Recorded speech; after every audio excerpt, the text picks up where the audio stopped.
सुनो बेलो को मैया दी कहानी हो, ओ चंडी माता मिंदलां दी रानी हो। ओ सुनो बेलो को मैया दी कहानी हो, ओ चंडी माता मिंदलां दी रानी हो। ओ चंडी माता मिंदलां दी रानी हो, ओ मैया जी दी अजब कहानी हो। मैं तेरे बिना दिलड़ू कियां लाना हो मेरी चंडी माँ, ओ माँ मेरा रिश्ता पुराना हो मेरी चंडी माँ। नमस्कार, साढ़े चैनल के जिन्ने भी दर्शक दिखा दे साढ़ी तरफा सारें की जय माता दी। तो तुसें दस्सेआ अस तुसें अज्ज जेह्ड़ा माता मिंदल जी दे दरबार लेइयै जा दे आं ते रस्ते बिच मते सारे जेह्ड़े पड़ाव आवा दे ते हर एक पड़ाव च अस निकला दे आं ते उत्थूं दी कुछ खूबसूरत विजुअल भी अस अपने कैमरे बिच कैद करा दे आं।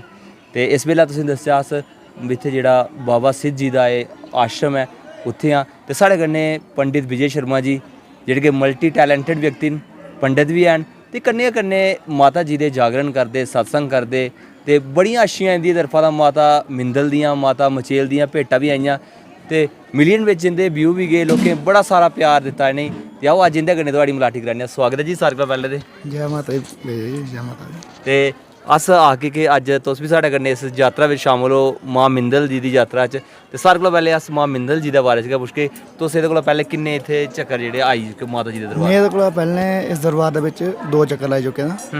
अज तो 3 साल पहले मेरा मतलब मैं लास्ट टाइम आया, उसके बाद फिर कोरोना वगैरह लगी गया। इस बारी 2022 च, उसके बाद इस बार आया।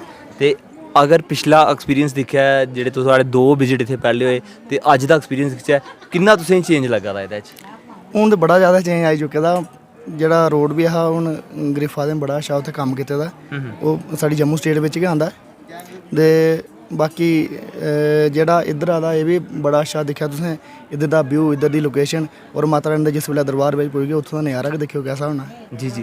ते काफ़ी ज़्यादा लोग आए दे न। अगर अस इस बारी क्योंकि साढ़ा एह् फर्स्ट एक्सपीरियंस है, फर्स्ट विजिट है साढ़ा, ते केह् लगदा जेह्ड़ी भगतें दी आमद जेह्ड़ी माता मिंदल जी दे दरबार होआ दी है, केह् लग्गा दा कि पिछली बारी कोला तुसेंगी ज़्यादा लग्गा दी जां केह् लग्गा, घट्ट लग्गा दी है? इस बारी पता नहीं कि 2 बारी संगत इस दरबार दे विच नहीं पुज्जी सकी कोरोना दी वजह कन्नै।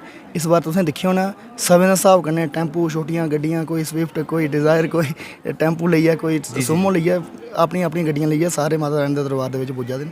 तो केइयें भगतें जम्मू दा पैदल भी माता रानी दे दरबार बिच आए दे न। ओह् अग्गें लंगर दे बिच जेह्ड़ा नौशैह्रा दे लंगर लाए दा उत्थै ओह् अग्गें पुज्जे दे होने। जी जी। हां जी। ते थुआढ़ी इक माता जी दी जेह्ड़ी डोगरी थुआढ़ी भेंट आई ही, काफ़ी लोकें उसी प्यार दित्ता ते अस आखगे कि 2 बोल ओह्दे बी साढ़े श्रोते जरूर तुस सनाओ। जी जी जरूर सनागा। ओ मिंदलां दे मेले ओ सोगिया जाना, हो मिंदलां दे मेले ओ सोगिया जाना। ते रस्ता तो दिक्खी आयो। जी जी बिल्कुल जी। ड्राइवर साहब होरें भी सनाना पौंदा। ओ भाईया गड्डिया तू होले चलाया, ओ भाईया गड्डिया तू होले चलाया।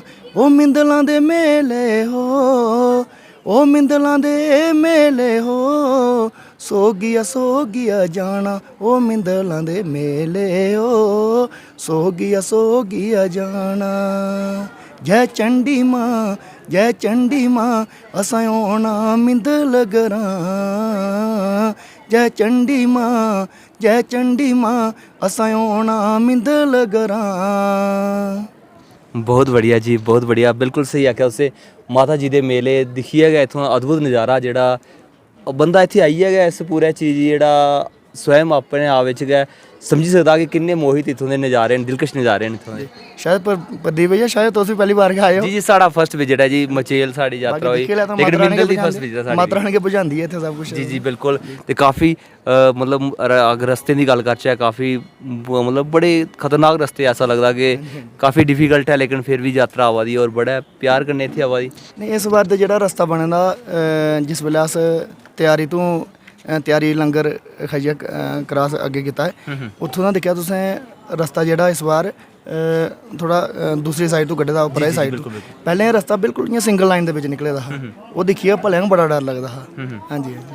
ਤੇ ਹੋਰ ਕੋਈ ਮਾਤਾ ਮਿੰਦਲ ਜੀ ਦੀ ਕੋਈ ਛੋਟੀ ਜਿਹੀ ਭੇਡ ਦੀਆਂ ਕੁਝ ਦੋ ਲਾਈਨਾਂ ਜਿਹੜੀ ਤੁਹਾਡੀ ਸਾਰਿਆਂ ਕੋਲ ਤੁਸੀਂ ਚੰਗੀ ਲੱਗਦੀ ਹੋਵੇ ਜਾਂ ਦਿਲੇ ਜਿਹੜੀ ਤੁਹਾਡੇ ਅਫੈਕਟ ਕਰਦੀ ਹੋਵੇ, ਕੋਈ ਭੇਡ ਤੁਹਾਡੀ ਹੈ ਜਿਹੜੀ ਲਿਖੀ ਦੀ? ਉਹ ਸੁਣੋ ਬੇ ਲੋਕੋ ਮਈਆ ਦੀ ਕਹਾਣੀ ਹੋ, ਉਹ ਚੰਡੀ ਮਾਤਾ ਮਿੰਦਲਾਂ ਦੀ ਰਾਣੀ ਹੋ।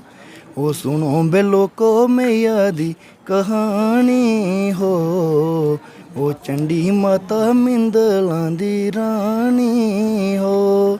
ਉਹ ਚੰਡੀ ਮਾਤਾ ਮਿੰਦਲਾਂ ਦੀ ਰਾਣੀ ਹੋ, ਉਹ ਮਈਆ ਜੀ ਦੀ ਅਜਬ ਕਹਾਣੀ ਹੋ। ਮੈਂ ਤੇਰੇ ਬਿਨਾਂ ਦਿਲ ਡੂਕੀਆਂ ਲਾਣਾ ਓ ਹੋ ਮੇਰੀ ਚੰਡੀ ਮਾਂ, ਉਹ ਮਾਂ ਮੇਰਾ ਰਿਸ਼ਤਾ ਪੁਰਾਣਾ ਓ ਮੇਰੀ ਚੰਡੀ ਮਾਂ। ਬਹੁਤ ਬੜੀਆ ਜੀ, ਬਹੁਤ ਬੜੀਆ। ਤੇ ਜਿੰਨੇ ਵੀ ਦਰਸ਼ਕ ਤੁਸੀਂ ਸਾਡੇ ਚੈਨਲ ਦੇ ਰਾਹੀਂ ਦਿਖਾ ਦੇ, ਤੁਹਾਡਾ ਉਹਦੇ ਸਾਰੇ ਲਈ ਕੀ ਸੁਨੇਹਾ ਰਹੂ? ਮੇਰਾ ਇਹ ਸੁਨੇਹਾ ਹੈ ਕਿ ਜ਼ਿਆਦਾ ਕੋਲੋਂ ਜ਼ਿਆਦਾ ਆਓ ਮਾਂ ਭਗਵਤੀ ਦੇ ਦਰਬਾਰ ਵਿੱਚ ਮਾਤਾ ਰਾਣੀ ਦਾ ਆਸ਼ੀਰਵਾਦ ਪਾਓ। ਹਰ ਵਾਰ ਦੀ ਤਰ੍ਹਾਂ ਜਿਵੇਂ ਪਹਿਲੇ ਵੀ ਰਿਆਸੀ ਕਿਉਂ ਗਰਾਂ ਤੋਂ ਇਹ ਯਾਤਰਾ ਚੱਲਦੀ ਹੈ, ਤੁਹਾਡੇ ਆਪਣੇ ਰਿਆਸੀ ਦਾ ਖਾਸ ਕਰ ਹੈ ਨਾ, ਉੱਥੋਂ ਯਾਤਰਾ ਚੱਲਦੀ ਹੈ। ਬੜੀ ਸਾਰੀ ਦੁਨੀਆ ਇਸ ਵਾਰੀ ਆਈ ਦੀ ਹੈ ਔਰ ਸ਼ਾਇਦ ਯਾਤਰਾ ਪਿਛਲੇ ਮਹੀਨੇ ਤੋਂ ਸ਼ੁਰੂ ਹੋ ਚੁੱਕੀ ਦੀ ਹੈ। ਬੜੇ ਸਾਰੇ ਲੋਕ ਪਹਿਲੇ ਵੀ ਆਏ, ਪਰ ਇਹ ਜਿਹੜੀ ਮੇਨ ਛੜੀ ਰਿਆਸੀ ਤੋਂ, ਰਿਆਸੀ ਕਿਉਂ ਗਰਾਂ ਤੋਂ ਸ਼੍ਰੀਮਾਨ ਤੀਰਥ ਰਾਮ ਜੀ ਔਰ ਮਾਤਾ ਰਾਣੀ ਦੀ ਛੜੀ ਲਈ ਆਉਂਦੇ ਹਨ। ਤੇ ਮੇਰਾ ਸਾਰੇ ਅੱਗੇ ਇਹੀ ਹੈ ਨਿਵੇਦਨ ਹੈ ਕਿ ਸਾਰੇ ਭਗਤ ਜੰਮੂ ਦੇ ਬਾਹਰ ਦੇ ਵੀ ਹੋਰ ਵੀ ਆਓ, ਮਾਤਾ ਰਾਣੀ ਮਾਂ ਮਿੰਦਲ ਵਾਲੀ ਦਾ ਆਸ਼ੀਰਵਾਦ ਪ੍ਰਾਪਤ ਕਰਵਾਣੀ। ਜੈ ਮਾਤਾ ਦੀ। ਧੰਨਵਾਦ। ਤੇ ਇਹ ਸਾਡੇ ਕन्ने ਗਾਇਕ ਵੀ ਆਖ ਸਕਨੇ ਨੇ, ਪੰਡਿਤ ਵੀ ਆਂਦੇ ਗਾਇਕ ਦੇ ਬੇਮਿਸਾਲ, ਕਿਉਂਕਿ ਮਤੀ ਸਾਰੀਆਂ ਲੋਕ ਇੰਦੀ ਭੇਟਾਂ ਜਿਹੜੀਆਂ ਚੰਡੀ ਮਾਤਾ ਦੀਆਂ ਕਾਫੀ ਪਸੰਦ ਕਰਦੇ ਹੋਣੇ। ਤੇ ਅੱਜ ਅਸੀਂ ਇਹਦੇ ਕन्ने ਤੁਹਾਡੀ ਮਲਾਟੀ ਕਰਵਾਈ ਹੈ, ਇਹਦੀ ਤੁਸੀਂ ਗੱਲਬਾਤ ਸੁਣੀ ਹੈ। ਤੇ ਸਾਡਾ ਵੀ ਸਾਰੇ ਇਹ ਸੁਨੇਹਾ ਰੋਕ ਕੇ ਜ਼ਰੂਰ ਅਗਰ ਤੁਸੀਂ ਮੌਕਾ ਲੱਗਦਾ ਤੇ ਮਾਂ ਮਿੰਦਲ ਦਾ ਦਰਬਾਰ ਜ਼ਰੂਰ ਇੱਕ ਵਾਰੀ ਆਉਣਾ, ਕਿਉਂਕਿ ਬੜਾ ਗਾ ਅੱਛਾ ਐਕਸਪੀਰੀਅੰਸ ਜਿਹੜਾ ਅसें इत्थों ਦਾ दिक्खने गी लब्भा दा है, क्योंकि ऐसे दिलकश नज़ारे कुदरत इत्थे साक्षात विराजमान है। ऐसा दुर्लभ है, मैं जरूर आखूँ। तो साढ़े चैनल कन्नै जुड़े रवो, और भी तुसीं अग्गे दियां अस अपडेट देगे। जय माता मिंदल, जय डुग्गर ते जय डोगरा।